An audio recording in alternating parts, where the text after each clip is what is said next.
ఏదో నామమాత్రపు పెళ్లి అంతే, పెద్దలు పోలీస్ స్టేషన్ లో కేసు పెట్టావు కాబట్టి పెళ్లి అంతే, చేసుకున్నాడు అంతే. అయితే అలా ఉండడం వల్ల 23 ఏప్రిల్లో జాబ్ వచ్చింది నాకు. 22లో పెళ్ళి అయింది మేడం, 23లో జాబ్ వచ్చింది. ఏప్రిల్లో జాబ్ వచ్చింది. అలా నాకు ఏప్రిల్లో జాబ్ వచ్చింది, జూన్లో జాయిన్ అయిపోయాను జాబ్లో. జాయిన్ అయ్యాక 2 months up and down. Job వచ్చినాక మీరు సెపరేట్ కాపురం పెట్టలేదు? అదే మేడం, 2 months ఉన్నాను. హాస్టల్లో 2 months పర్మిషన్ ఉంటుంది, అది బ్లైండ్ హాస్టల్. 3 months ఉండొచ్చు అనమాట జాబ్ వచ్చాక. వన్స్ జాబ్ వస్తే 3 months తర్వాత వెళ్ళిపోవాలి ఆటోమేటిక్గా. అయితే ఇంకా నేను అక్కడ ఉన్న తర్వాత నేను అడిగాను మా అత్త వాళ్ళకి కాల్ చేసి, ఇంకా ఎన్ని రోజులు ఇలా నాకు జాబ్ వచ్చింది కదా, మరి ఇప్పుడైనా రావాలి, మరి రాడా అని అడిగితే మా అత్త వాళ్ళు ఇంకా వీళ్ళు మాట్లాడేసి ఆగస్ట్ మంత్లో రూమ్ పెట్టాం. సంతోష్ నగర్లో రూమ్ పెట్టాడనే కానీ రాలేదు అసలుకి. నేను ఒక్కదాన్నే ఉండేదాన్ని, హాస్టల్లో పిల్లల్ని పిలిపించుకొని అలా ఒక్కదాన్నే ఉండేదాన్ని. నువ్వు ఇలా ఎందుకు చేస్తున్నావు అది ఇది అని చెప్పేసి కూడా నన్ను చాలా టార్చర్ చేసి, మళ్ళీ వచ్చినప్పుడు కూడా రూమ్లో ఉండకుండా అమ్మాయి దగ్గరికి వెళ్ళేవాడు కలవడానికి. ఇదేంటి అని అడిగితే నా సీక్రెట్ గా పెళ్లి చేసుకున్నాడా? లేదు మేడం, చేసుకోలేదు. ఇంటి రెంట్ ఇవన్నీ ఎవరు కట్టేవాళ్ళమ్మా? ఈ ఇంటి రెంట్ మొత్తం నేనే కట్టాను. ఇప్పుడు ఇక్కడ ఒక 3 months నుంచి మంచిగా ఉన్నప్పటి నుంచి అయితే తను కడుతున్నాడు. అంతకుముందు నేనే కట్టాను. అలా మా ఇద్దరి మధ్య పెద్ద గొడవ అయితే నేను సిమెంట్ పోలీస్ స్టేషన్లో కంప్లైంట్ చేశాను. కంప్లైంట్ చేస్తే వాళ్ళు ఏం చేశారు, పాత కేసుని బేస్ చేసుకొని, మాది పాత బిఫోర్ మ్యారేజ్ కేసు అయింది కదా మేడం, అది యాక్చువల్గా అది కేసు తిను రిమాండ్కి వెళ్ళే సిచ్యువేషన్లు ఉన్నప్పుడు మంచిగా ఉందామని చెప్పేసి ఆ కేసు క్లోజ్ చేయించుకున్నతోని. కేసు క్లోజ్ అవ్వదే 376 మ్యారేజ్ అయింది కదా, మ్యారేజ్ అయింది, మీ ఇద్దరు కలిసి ఉంటున్నారు కదా వైఫ్ అండ్ హస్బెండ్ గా, కేసు అన్న క్లోజ్ చేసుకోవాలి, లేకపోతే తను మారకపోతే రిమాండ్ కన్నా వెళ్ళాలని చెప్పారు. అయితే రిమాండ్ లేదు ఏం లేదు, నేను కంపల్సరీ మారతా అని చెప్పేసి పోలీస్ స్టేషన్ లో అందరి ముందు ఒప్పుకున్నాడు. తీసుకెళ్ళాలి, అప్పుడు తీసుకెళ్ళి ఒక 1 month బానే ఉన్నాడు, మళ్ళీ నటించాడు అలానే. ఆ కేసు క్లోజ్ అయ్యాక నాకు జాబ్ వచ్చాక రూమ్ పెట్టినాం. తర్వాత తను రావట్లేదు అని చెప్పి పిఎస్ లో కంప్లైంట్ చేస్తే అక్కడికి వెళ్ళాక ఏమైంది, వాళ్ళు ఆ కేసుని బేస్ చేసుకొని తిన బిహేవియర్ 2-3 సార్లు కౌన్సిలింగ్ ఇచ్చారు. వాళ్ళు కూడా వినలేదు. వాళ్ళు తను అగ్రిమెంట్ మీద సైన్ చేయడం, అమ్మాయి గురించి ఒప్పుకున్నాడు, అన్ని ఒప్పుకున్నాడు, అవును తిరిగాను చేశాను, ఇప్పటి నుంచి బాగుంటా అని చెప్పారు. వాళ్ళు ఏమంటున్నారు మేడం, ఎంతసేపు ఉన్నా చెప్తారు, వింటాడు మారతాడులే, ఓపిక పట్టు అని. మేము మస్తు చెప్తున్నాం, మా మాట విన్నట్లే వింటున్నాడు, తర్వాత ఇలానే చేస్తున్నాడు అని చెప్తున్నారు వాళ్ళు. కొంచెం ఓపిక పట్టుకోమా సర్దుకోమా నాకే చెప్తున్నారు.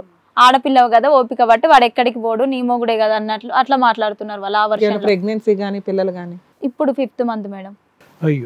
ఇప్పుడు అయితే ఇంకా అలా అయిన తర్వాత 498 కేసు అయింది. వాడు 3-4 times మంచిగా counselling. 1 year madam, September to September కి 1 year అయిపోయింది. మొన్న తనకి hearing date, first hearing date December 22కి వచ్చింది. ఎప్పటి నుంచి మీ ఇద్దరు దూరంగా ఉంటున్నారు విడిపోయి?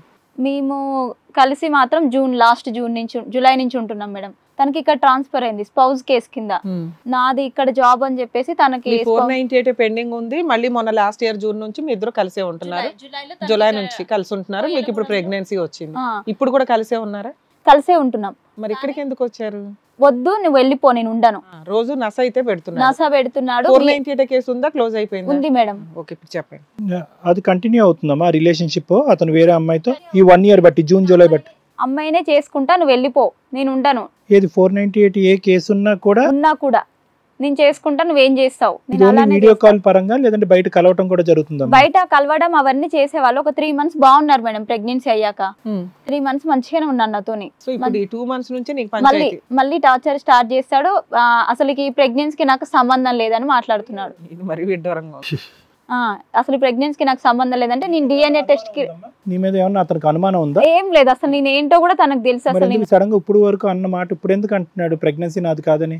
నన్ను వదిలించుకోవడానికి 100% ట్రై చేస్తున్నాడు తను. క్లారిటీ అయితే ఉంది, క్లారిటీ ఉంది. ఇలాంటి కేసుల్లో మీకు అక్రమ సంబంధం ఉంది అన్న మేము ఎవరో నమ్మం, ప్రపంచం కూడా నమ్మదు, మీరు సేఫ్. అదొకటి. ప్లస్ ఇంకోటి ఏంటంటే నాది ఫోన్ కూడా తనకి ధైర్యంగా ఇచ్చేస్తా మేడం. నేను తను ఫోన్ మాత్రం వాష్రూమ్కి వెళ్తే మ్యూట్ లో పెట్టుకోవడమా లేదా ఫ్లైట్ మోడ్ లో పెట్టడమా, ఫోన్ ఇలా బిర్రుగా పట్టుకొని పడుకుంటాడు.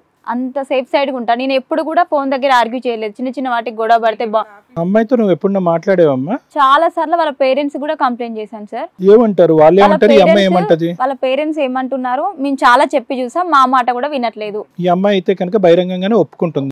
ఈ అమ్మాయి ఏమంటుంది, ఎంతసేపు మీ హస్బెండ్ అద్దులో పెట్టుకో. పెద్దోడు కదా, పెద్దది కదమ్మా అమ్మాయి. అదే కదా మేడం, 2 years పెద్ద కాదమ్మా. మీరు 5 ఏళ్ల లవ్ కదా, అసలు ఏ డిస్టర్బెన్స్ అయిందని మీ అంత ఇదిగా మారిపోయాడు మీ ఆయన? అదే నాకు ఇప్పటికీ అర్థం కావట్లేదు మేడం ఆ విషయం. 5 years లవ్ అన్నారు కదా. 5 years బిఫోర్ మ్యారేజ్ 1 రిమూవ్ చేశాడు మళ్ళీ. ఓకే. అందుకు నేను కేసు పెట్టాల్సి వచ్చింది. ఇప్పుడు అమ్మాయి ఏంటి సూపర్ డూపర్ గా ఉంటదా? చూసామావని ఎందుకు అంత వెంపర్లాడుతున్నాడు ఆ అమ్మాయి? అమ్మ నీది ఫ్రమ్ బర్త్ కదమ్మా, నీది ఫ్రమ్ బర్త్, అతనిది కూడా ఫ్రమ్ బర్తేనా? మరి మీరిద్దరు జెనెటిక్ టెస్టింగ్ కి వెళ్ళారా? పుట్టబోయే బిడ్డకి వెళ్ళాం మేడం. మొన్న 4th month NT స్కాన్ అప్పుడు వెళ్ళాము. అప్పుడు కూడా వచ్చాడు నాతోని. మాకు బానే ఉందన్నారా? బానే ఉంది. ఇప్పుడు రేపు తిఫా స్కాన్ ఉంది 5th month.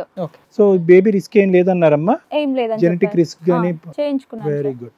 కానీ వెరీ గుడ్ అనాలో బ్యాడ్ లక్ అనాలో అర్థం కావట్లేదు. ఎందుకంటే వచ్చేటటువంటి పుట్టబోయేటటువంటి బిడ్డ నా బిడ్డ కాదంటున్నాడుగా. అదే కదా, ఇన్ని రోజులు అనలేదు. అదే టార్చర్. మళ్ళీ ఇంకోటి ఏంటి, మీ వాళ్ళు ఏమి ఇచ్చారు ఇలాంటి పర్సన్ కి? ఇంకా తన అమౌంట్ నేను ఏం చెప్పాను, సాలరీ ఎంత ఉంటుంది? 47 వస్తుంది. శాలరీ చాలా వరకు గోల్డ్ అవి ఇవి చేయించుకున్నాను. ప్లస్ ఇంకోటి ఏంటంటే నా శాలరీ మొత్తం నీకే ఇస్తా, నువ్వు బాగుండు అని చెప్పాను. శాలరీ ఇచ్చాను in 2 months. ఇస్తే నాతో గొడవపడి నా శాలరీ నాకు కొట్టేశాడు. మళ్ళీ చిన్న చిన్న వాటికి గొడవ పడడం, నీ డబ్బులు నాకేంది అని మొహాన కొట్టాడు. అది ఎప్పటి నుంచి లేదు, ఇంటికి అది నేను శాలరీ ఇస్తున్నా కాబట్టి, చూసుకుంటున్నాడు. అతనికి ఏం కావాలమ్మా? నువ్వు వద్దు, ఆ అమ్మాయి కావాలా, లేదంటే ఇద్దరు కావాలా? నేను వద్దు, నువ్వు వద్దు, డైరెక్ట్ నీతో ఉండలేను. నాతో ఉండండి. ఇది ఎలా అయిందంటే, అసలుకి బేబీకి నాకు సంబంధం లేదు అన్నవాడు ఏమంటున్నాడు, మళ్ళీ నా బేబీని కానీ నాకు ఇచ్చేసే నేను చూసుకుంటా, బేబీకి నాకు సంబంధం లేదంటాడు, మళ్ళీ బేబీని ఇచ్చేసే అంటున్నాడు. మాటలు నిన్ను సఫకేట్ చేయటం, ఉక్కిరి బిక్కిరి చేయటం ఉన్నాయి. మెసేజెస్ తను పెట్టిన ప్రతి మెసేజ్ ఉంది నా దగ్గర. సరే, మీరిద్దరు 5 ఏళ్ళు హ్యాపీగా ఉన్నారు కదా, ఈ 2-3 సంవత్సరాల నుంచి ఎందుకు ఇంత డిస్టర్బెన్సెస్? ఏం జరిగింది అనేది నీకు బాగా తెలుసు ఉంటది కదా, రెక్టిఫై చేసుకోవడానికి మీరు ఎందుకు ఆలోచించట్లా? ఇంతకంటే పెద్ద ప్రాబ్లమ్స్ అప్పుడే మీరు ఇండివిజువల్ గా వెళ్ళారు, పోలీస్ స్టేషన్ లో కేసులు వేశారు, జుట్టు పట్టుకొచ్చి నీ కాళ్ళ దగ్గర కూర్చోబెట్టుకున్నావు, పెళ్లి చేసుకున్నావు, పిల్లల్ని కంటున్నావు, అంతా ప్రాపర్ గా నడిపిస్తుంది, అంత ధైర్యం ఉంది. ఇప్పుడు ఏదో జస్ట్ బయటికి పో అంటే 5th month టైంలో బయటికి పో అంటే గబగబా ఇక్కడ దాకా ఎందుకు వచ్చారు మీరు? ఇది 5th ఓకే మేడం, నేను ప్రెగ్నెన్సీ బయటకు వెళ్ళమంటే ఓకే, కానీ నేను అలానే తిరుగుతా, నాకు నీ మీద ఎలాంటిది లేదు. ప్లస్ అదొకటి, అసలు కన్సీవ్ నాకు ఎలాంటి సంబంధం లేదు. ఆ మాట ఎవరు తట్టుకుంటారు మేడం? అసలు ఎలా మొదలైంది మీ ప్రాబ్లం అని మేడం అడుగుతున్నారు. అసలు గొడవ ఎందుకు స్టార్ట్ అయింది అంటే, నువ్వు ఇనీషియల్ గా కేసు పెట్టి బలవంతంగా పెళ్లి చేసుకున్నావనా? అక్కడి నుంచి మొదలైందా? ఎందుకు అసలు మీ ఇద్దరిది లవ్ కదా, లవ్ ఎందుకు ఇంత బ్యాడ్? చేసుకోని అన్నాడు కదా, చేసుకోని అన్నందుకు నేను కేసు పెట్టినా. ఆ కోపం ఉంది అతనికి? కోపం ఉంది. అది నువ్వు కేసు పెట్టకపోతే అసలు చేసుకునేవాడు కాదుగా. చేసుకునేవాడు కాదు అసలు. నేను అది కూడా చెప్పాను, నిన్ను మర్చిపోలేక నీ మీద ప్రేమతోనే కదా నేను కేసు పెట్టింది, వేరే అబ్బాయిని చేసుకోలేకనే కదా, అలా కూడా చెప్పాను. చేసుకున్నావు, అతను కావాలని చేసుకున్నావు కదా, గారంగానో బుజ్జగిస్తున్నో చూసుకుంటే నీ కాళ్ళ దగ్గరే ఉండేవాడేమో కదా, ఇంకొక అమ్మాయి ట్రాక్ ఎందుకు తొక్కేశాడు? అదే తెలియట్లేదు. అమ్మాయి నార్మల్ అమ్మాయి అవడం, పెద్ద అద్భుతాలు ఉన్న అమ్మాయి అయితే ఏం కాదు. ఆల్రెడీ ఇష్టపడుతున్నావు, ఆ కేసుల చుట్టూ తిరిగేదానికంటే నీతో ఉండడం బెటర్. అతనికి ఎందుకు అట్లా వద్దు అంటున్నాడు? ఈ రీజన్, కొద్ది రోజులు మంచిగా ఉంటాడు, మళ్ళీ కొద్ది రోజులు ఎమ్మటే చేంజ్ అవుతాడు. హిట్ టీవీ యాప్, ఇందులో short news, live news, entertainment shows, movies, digital magazines తో పాటు మీ జిల్లా వార్తలను కూడా ఫ్రీగా చూడొచ్చు. ఇంకెందుకు ఆలస్యం, వెంటనే హిట్ టీవీ యాప్ ని డౌన్లోడ్ చేసుకుని ఫ్రీగా ఎంటర్టైన్మెంట్ పొందండి. Hit TV app, hit TV app, please download hit TV app. Hit TV app ని ఫ్రీగా డౌన్లోడ్ చేసుకుని ఎంజాయ్ చేయండి. మీకు నచ్చిన ఎంటర్టైన్మెంట్ కోసం హిట్ టీవీ యాప్ ని ఫ్రీగా డౌన్లోడ్ చేసుకుని ఎంజాయ్ చేయండి. హిట్ టీవీ యాప్ ని డౌన్లోడ్ చేసుకుని ఆస్వాదించండి, ఆశీర్వదించండి. ఇంతమంది సెలబ్రిటీలు హిట్ టీవీ యాప్ ని డౌన్లోడ్ చేసుకోండి అని చెప్తున్నారంటే ఎంత మంచి యాప్ ఆలోచించండి. అమెరికా అమెరికా అమెరికా అమెరికాలో చదవాలనుకునే వాళ్ళకి విశ్వసనీయమైన పేరు మన శౌర్య కన్సల్టెన్సీ.